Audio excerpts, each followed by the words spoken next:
Gadis kecil itu jelas tahu bahwa penculik sudah masuk ke rumah. Tapi dia tidak hanya tidak memberitahu ayahnya. Bahkan wajahnya tidak menunjukkan sedikit pun rasa takut. Akibatnya, dalam detik berikutnya, dia ditangkap. Penculik memberikan satu suntikan obat penenang. Lalu dimasukkan ke dalam koper dan dibawa pergi. Tanpa mereka sadari, yang mereka bawa bukanlah seorang anak domba. Setelah penculik membawa gadis kecil itu ke sebuah kastil tua yang terbengkalai, Xiao Mei segera ingin mencari tahu siapa gadis itu. Namun ketika dia melihat ekspresi Abi yang menyedihkan, dia mulai merasa tidak tega. Didorong oleh rasa empati, Xiao Mei tidak hanya membantu Abi melepas penutup matanya, tapi juga melepaskan rantai yang mengikat kedua tangannya. Dia bahkan berjanji tidak akan membiarkan siapapun melukai dirinya. Namun saat Xiao Mei bersiap untuk pergi, Abi mengatakan sesuatu yang membuatnya semakin menakutkan saat dipikirkan. Saya sangat menyesal dengan apa yang akan kamu alami.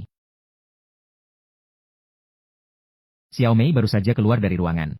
Majikan tidak hanya menyita semua ponsel, tapi juga memperingatkan mereka agar tidak melangkah keluar dari pintu. Orang-orang yang sering melakukan penculikan sudah tahu. Identitas Abi pasti tidak sederhana. Tapi saat itu semua orang hanya sibuk menikmati kesenangan. Mereka sama sekali tidak tahu bahwa mereka telah menjadi mangsa orang lain. Hanya Xiao Mei yang menyadari bahwa ada sesuatu yang tidak beres. Jadi dia berusaha mencari tahu latar belakang identitas Abi bersama si kacamata.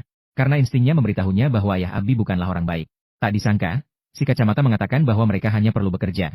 Namun dia sendiri pergi sendirian ke ruang tempat Abi ditahan. Ketika dia masuk, dia baru menyadari bahwa penutup mata pihak lain hilang. Terkejut, dia segera menutupi wajahnya dengan pakaiannya. Kemudian dia mengerahkan senjata ke arah Abi dan memaksanya untuk mengungkap siapa ayahnya. Melihat lubang hitam senjata itu, dia hanya bisa dengan patuh menyebutkan nama ayahnya.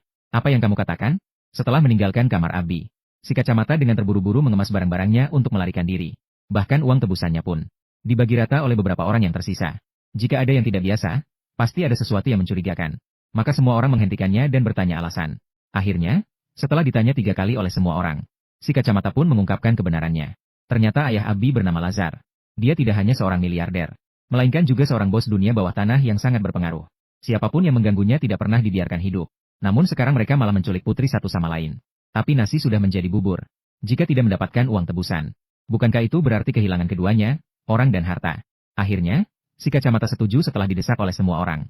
Setuju untuk melarikan diri setelah mendapatkan uang tebusan. Namun sekarang mereka harus sangat berhati-hati. Maka, Lau Hei, si penembak jitu, berada di posisi tinggi. Sedangkan yang lainnya melakukan penggeledahan menyeluruh di kastil. Mencegah seseorang masuk untuk menyelamatkan Sandra. Tak lama kemudian, si kumis melihat lukisan aneh di lorong. Karena orang dalam lukisan itu mirip persis dengan Abi. Namun sayangnya, dia tidak memikirkannya lebih jauh dan berbalik pergi. Sementara itu, Xiao Mei juga melihat sebuah patung yang sama dengan lukisan tersebut. Namun dia juga tidak mendekat untuk melihat lebih dekat. Hanya saja dia menarik jendela atap secara sembarangan. Dan kemudian, justru itu menyelamatkan nyawanya.